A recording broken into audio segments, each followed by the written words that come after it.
Welcome and welcome back to our first fruit fasting, day 5. If you don't know me, my name is Prophet Trisha J. I am co-leader of Truth Seekers, and we are a fasting and praying church. We believe in Jesus dying, being rose again, and my goodness, it's been a day. It's been quite a day. We also believe that he's coming back. Okay, let me finish my thoughts. So we are on day 5, and today's election day. Okay, in America. So the Lord told us to fast for the next 7 days. We usually fast only the first 3 days of the month. The Lord said this month we were going to fast for the first 7 days of the month, and the number 7 is a symbol that marks that God is doing something by his spirit apart from any other source. So basically we're believing that only God can do what he can do for this election. Okay, number 7 is also the number that marks rest and where he rules over all things that he created. 7 is the number of perfection in the spirit. Okay, so that's where we are. I just want to make sure I call those things out for us. Today, I am not going to be before you long, but I got my Bibles out, okay? And so today, if you're taking notes, I hope that you are. We are calling this a tale of two paths, okay? And so if you're watching live, go ahead and type in live. If you're watching the replay, go ahead and type in the replay. And then I'll be sending out an email just after this to make sure that you are caught up with all of the links for the other videos and the prayer points and all the things, okay? So let's go ahead and start reading. I am going to be reading from the CSB version, and we are going to be reading Proverbs chapter 4, verses 10 through 19, okay? And it says, "Listen, my son, accept my words, and you will live many years. I am teaching you the way of wisdom. I am guiding you on the straight paths. When you walk, your steps will not be hindered. When you run, you will not stumble. Hold on to instruction. Don't let go. Guard it with your life. Keep off the path of the wicked.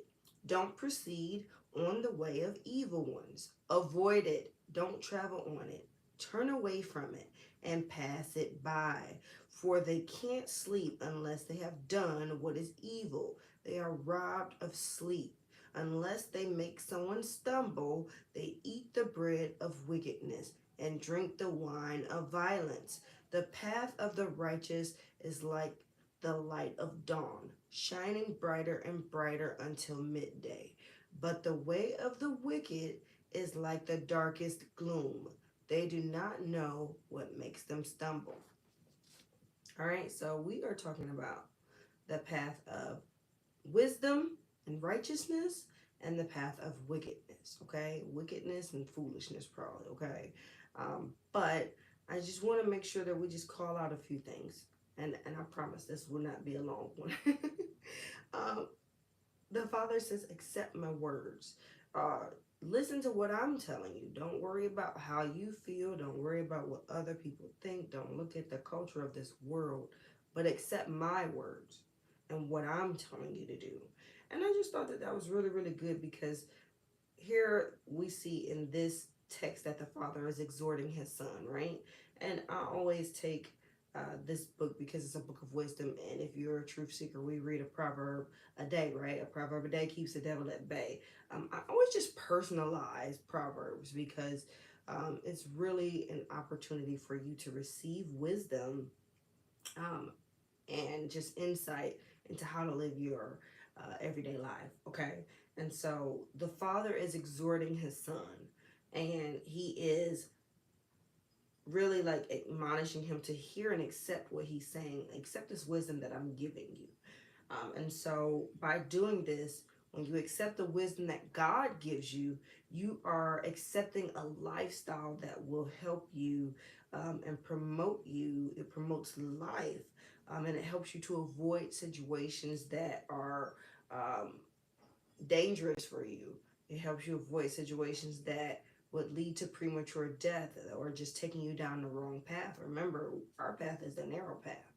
So it's not, I don't want to say it's not a lot of things we can do, but we don't have super many options like the world, okay? We're not like the world. Can't be like the world, okay? So I just wanted to make sure that I called that out because I thought that that was a good one. Um, he also is, telling his child about the safe paths. If you are on the safe paths, you will not stumble. When you run, you won't stumble, okay? And so he's given instruction to this son of his. And so I just thought that that was really important because it's nothing new under the sun. And this is something that I always end up telling my kids, like, I did it. I'm sure I did. Or I thought about it. Or I know somebody that did it. Like, the experience is there.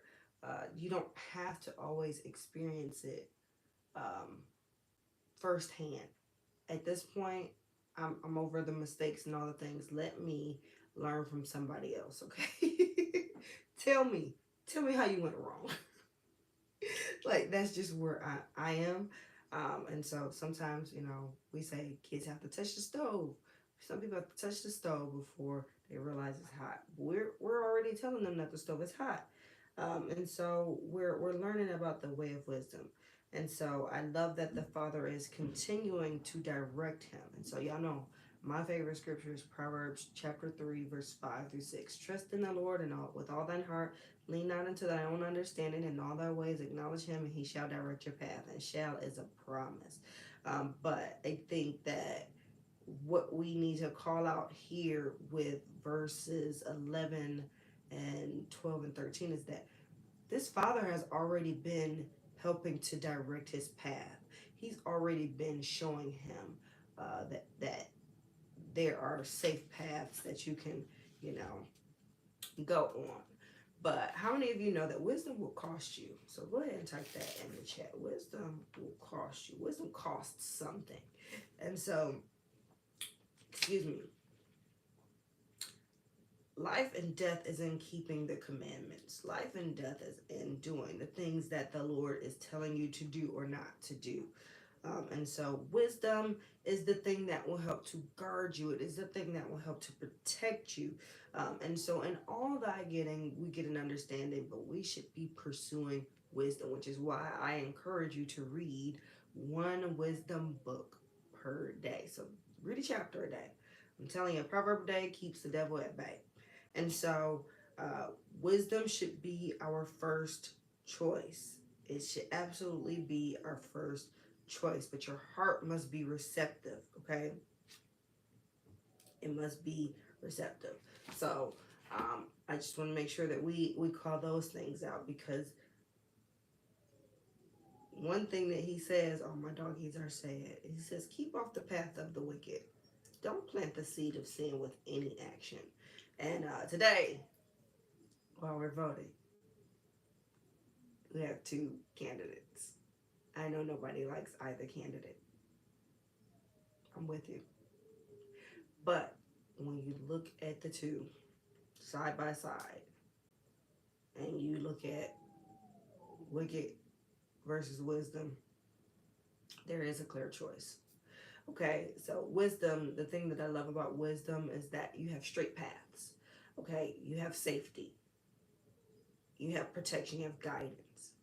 With the wicked path, there's hindrances, there's crooked paths, there's danger, there's violence, people are stumbling, and then, hello, it's darkest gloom right before you get to the dawn of the day.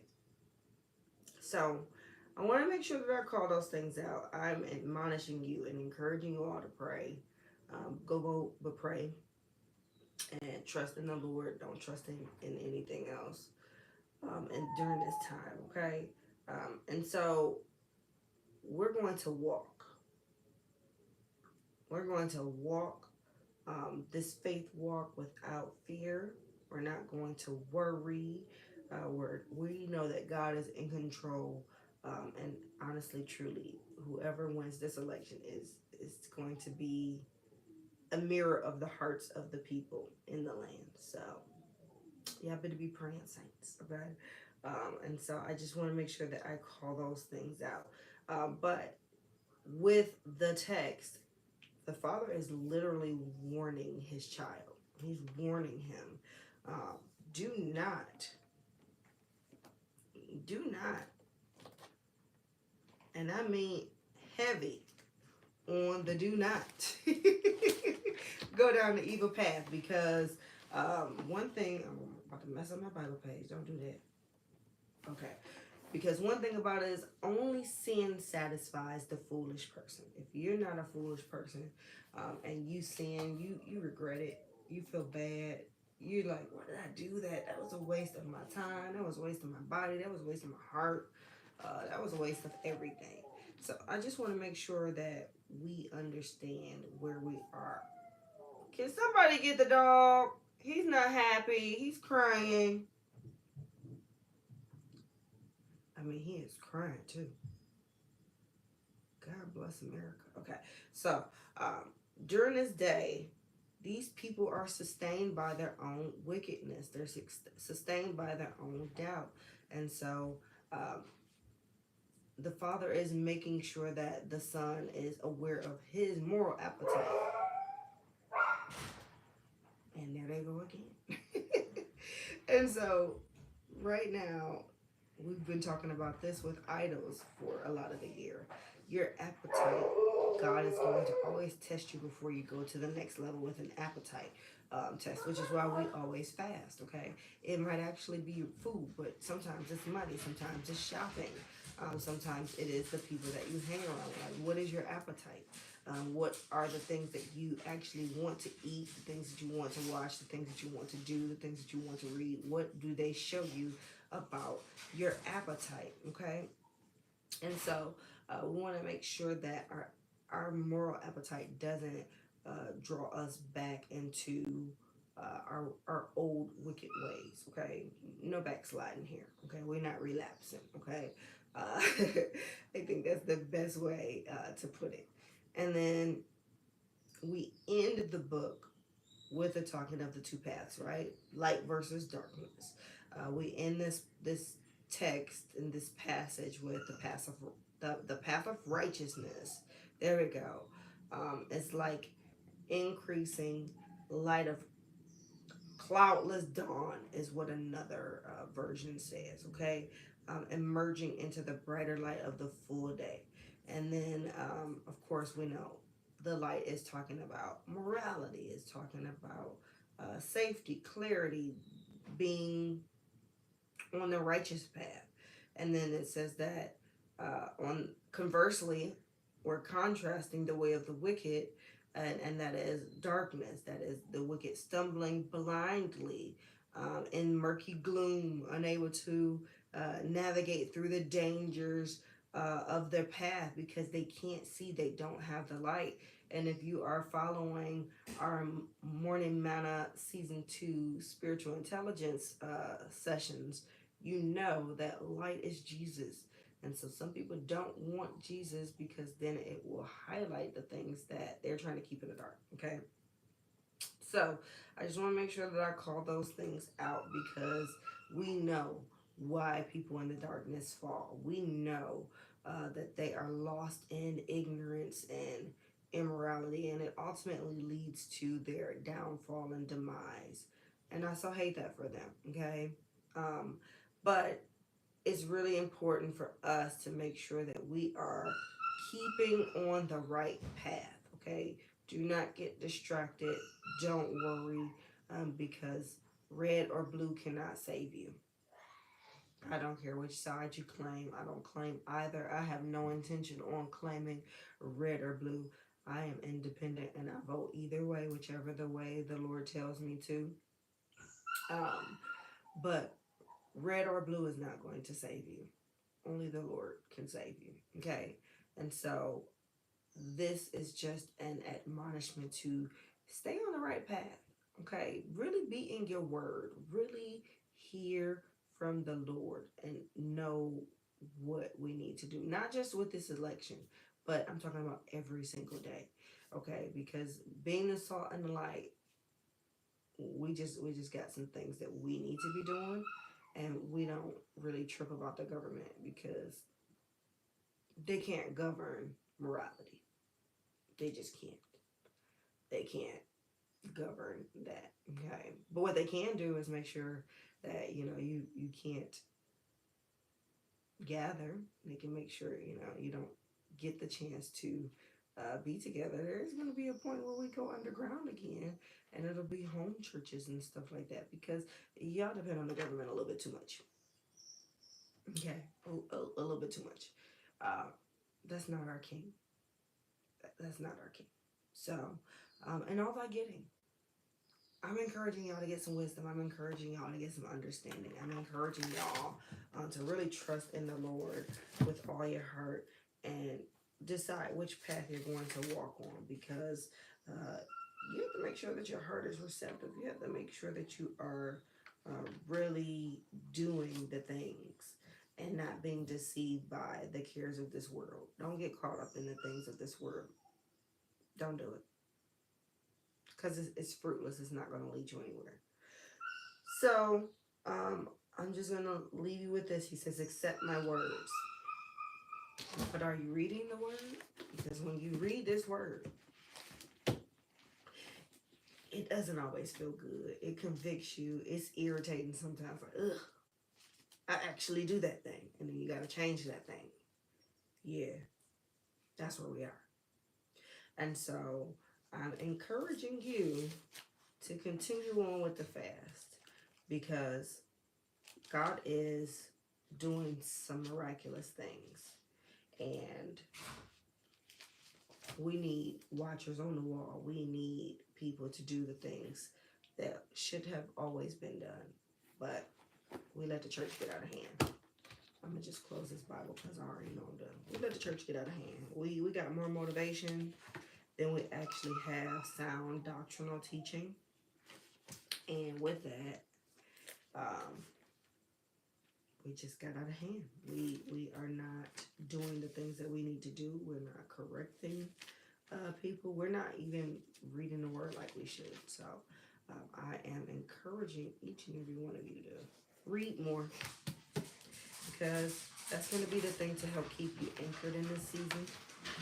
No matter what you see on this TV, it's going to be a lot of breaking news. It's going to be a lot of overturning, okay? And so I want you to make sure that through it all, you are repentant, you are pure-hearted, and you're prayed up, okay? So I'll be on again tonight. I told you today was going to be quick. I'll be on again tonight to make sure that you are good, and we're going to do... Oh, look at me. I'm actually home today. Yes, we're going to do 7 p.m. Eastern Standard Time. I'll be on. It'll be a longer one for sure. I just wanted you to make sure that you had something for today, because if you're waiting on a president to save you, you've already missed it, and we just don't have time for that, okay? They can't save you. They say all the things and make all the promises and do none of them. Are y'all not watching what I'm watching? I've been watching this for quite a while. I used to love politics. I used to really, really love it. It is such a joke. They say all the things and then do none of them. Maybe a couple of them. Depends on who it benefits. Pay attention to who it benefits, because most times it never benefits us. And they tell you it won't. Red and blue cannot save you. That's all I'm going to say. I hope y'all are safe. Please vote. You have to vote. Well, you don't have to, but you should. And you should, because you'll be held accountable either way.